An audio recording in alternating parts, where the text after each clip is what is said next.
So we all know Electronic Arts had a pretty terrible 2017, at least terrible in the sense that they figured out a way to make everyone angry. From Mass Effect fans to Need for Speed fans to Star Wars and so on and so forth. Microsoft, on the other hand, had a pretty quiet 2017 with really no big releases. Maybe that's the issue, but Metacritic revealed its top publishers list of 2017, and there are some pretty surprising results. Now, it should be noted this Metacritic ranking goes through every release that came in 2017, including different versions of a game. First of all, no surprise here, but Bethesda Softworks topped the list with an average of 79.9, with notable titles in 2017 that included Prey, Wolfenstein 2: The New Colossus, and The Evil Within 2. Overall, Bethesda had a solid 2017 with making quality games, although as some of you may know, their big releases in 2017 did not sell very well, which is disappointing seeing that these are among some of the best single-player experiences out there. Being someone who finally got around to playing Prey, I highly recommend it. I was surprised to see that the game felt a lot like a BioShock title, and the story really is just smart and left me shocked at how it all ended. Now, right behind Bethesda Softworks is Nintendo with a 78, who obviously had a great 2017 with the launch of the Nintendo Switch. They also had great games including Legend of Zelda Breath of the Wild and Super Mario Odyssey, but they did have some stinkers, and I think that was really with them trying to make sure that the Switch had enough games at launch, which is probably why they missed out on that top spot. Going down this list, it really isn't surprising until you realize the companies that are missing from the top 12, or as Metacritic ranks them, as the major publishers. As you can see on the screen, this is the top 12. You have Bethesda Softworks at the top, and Telltale Games rounding out the top 12. And probably the biggest omissions is Electronic Arts and Xbox, or Microsoft Game Studios. Electronic Arts is in 5th place on this mid-sized publisher ranking with a 73.2. Metacritic's description of what happened with EA is that EA normally lands in our major publisher list. A year ago, in fact, it ranked number 1 on that list, but a decreased release slate in 2017 led to a demotion to our mid-sized publishers chart. Speaking of decreases, EA's Metascore average fell precipitously last year, and the publisher's rate of critically approved games plunged from 79% to just 48%. Metacritic users, meanwhile, trashed almost all of EA's releases. The company's many 2017 disappointments included Need for Speed Payback and Star Wars Battlefront 2. EA's best game last year,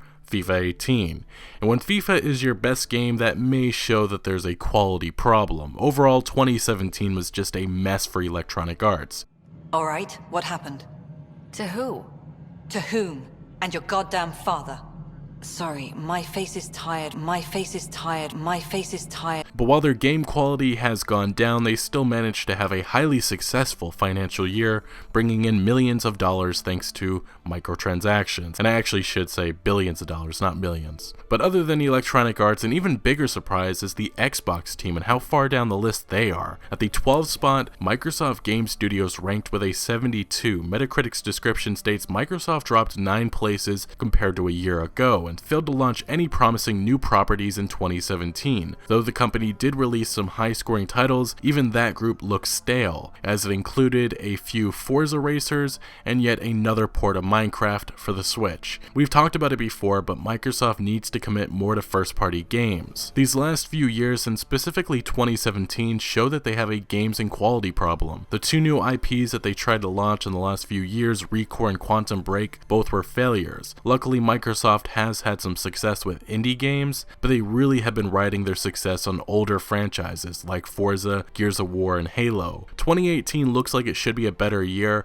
and there have been some leaks that show Microsoft is actively working to get better with their first-party games. Either way, when Adult Swim is ranked better than Microsoft at making games, that should be an indication that things need to be improved. But some other notable companies on this mid-sized list includes Take-Two Interactive with a 72.8 at the 9th spot. Obviously, their big game of 2017 was supposed to be Red Dead Redemption 2, but that was delayed, and their biggest game of 2017 ended up being NBA 2K18, which, as many reviewers noted, was a microtransaction mess. Warner Bros. Interactive is also on this list with a 73.7 at the 4th spot, and all the way in last place at the 26th spot is Maximum Games, who had a horrid 45.8. Either way, an interesting look at the quality of games in 2017. Anyway, what is your takeaway from these rankings, and maybe you guys have some predictions of how 2018 will go? Let me know your thoughts down in the comment section below, but thank you for watching. Make sure to leave a like if you did enjoy this video or found any informative value, and consider subscribing for more videos like this,